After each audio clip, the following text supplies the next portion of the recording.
Dominic. Look how long it's long. Its tail's like a skunk. It's what tomato look like. You know? What is it, Araya? Toucan? Yeah. Wait, is this the one that repeats after you? Is this the bird that talks? Oh, it is a talking toucan. It says. Toucan. Toucans make a variety of sounds. They're really big, and they get hot. That's why he's in the water. Sell me water. Do you want a drink? No, but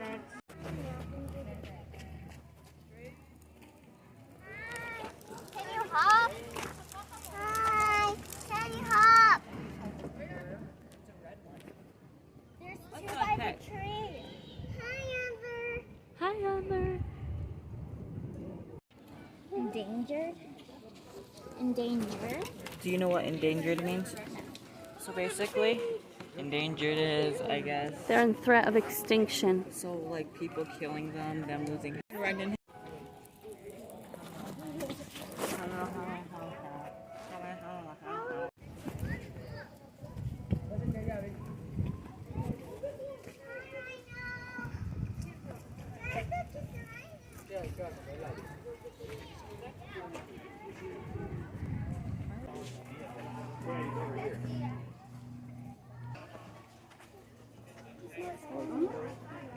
He can actually weigh over 700 pounds, and he is the biggest sea lion. So if you are looking at multiple sea lions and you see the biggest one out here, it's going to be Nick. Now the number one question that we get from everyone is, how do you tell the difference between seals and sea lions? So the first thing to talk about are on the side of his head. So you guys see these funny little things sticking out? They kind of look like Tootsie Rolls. Those are his external ear flaps. Now we also have external ear flaps, also made out of cartilage, but seals don't. Seals just have a pinhole in the side of their head, just kind of like a bird does, where it's kind of hard to see unless you're really looking closely. Now another difference between them is going to be his front flippers. If you guys get a good look at Nick's front flippers, they're very long and they're very powerful. Now seals will use their rear flippers to propel themselves through the water, and so their front flippers are much shorter and stubbier because they're actually just used for steering. Alright, now if you guys watch Nick moving around on the ground, you're going to see the next difference, and that's how he moves around on the ground. You'll notice he's actually pretty comfortable on the ground. That's because sea lions have a really cool adaptation called a rotating hip bone. Now that hip bone allows them to tuck those rear flippers underneath him, so he can actually run up to 17 miles per hour. Wow, that's faster than I can Now, run. Nick is actually going to demonstrate right here, hopefully, how a seal moves around on the ground, because they do not have that rotating hip bone at all. So when they move around on the ground, they're pretty awkward. And that's because they're actually bouncing around on their stomach, kind of like a caterpillar or an inchworm. Now it looks like he doesn't want to move, but that's actually pretty true to seals as well. Seals are pretty content when they get somewhere on land to sit there for a while because it's so much work to move around. Now the final difference I'll talk about today is going to be the color of his coat.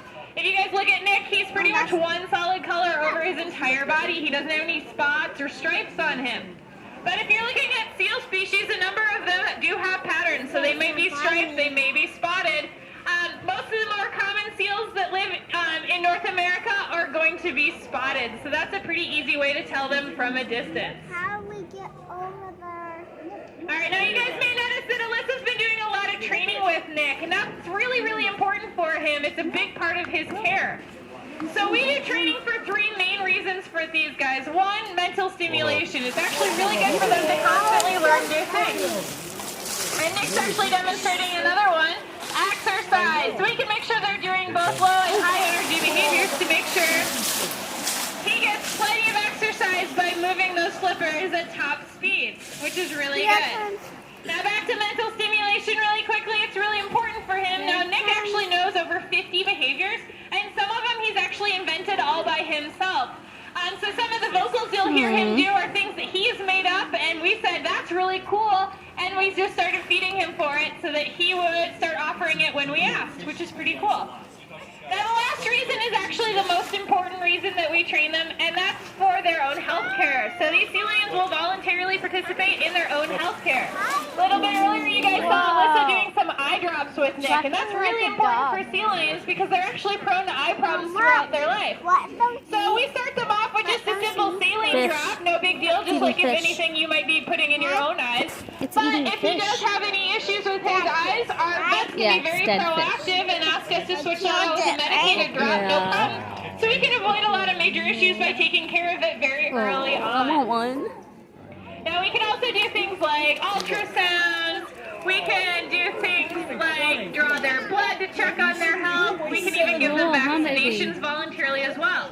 And another thing that we do is through choice and control. So we use positive reinforcement. That basically means that when Nick does something really, really good, we're going to give him a big, tasty fish in return. Now you guys may be thinking, man, he's eaten a lot of fish here today. And you would be right, but you're actually just seeing a small portion of his diet. Nick can actually eat anywhere between 20 and 40 pounds of fish every single day all by himself.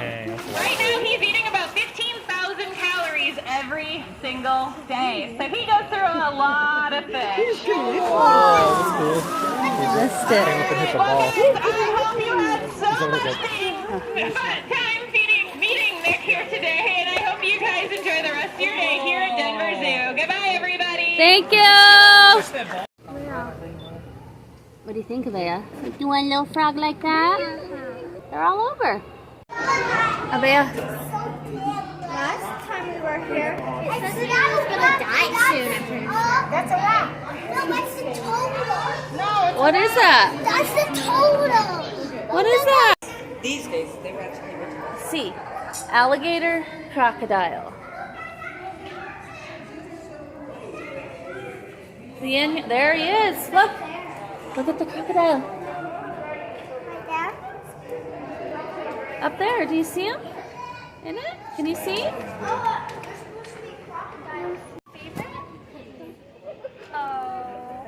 we have some like that in the ocean. We call them catfish, but they're freshwater fish. So they're only kind of at the end of the river, so we get to see them.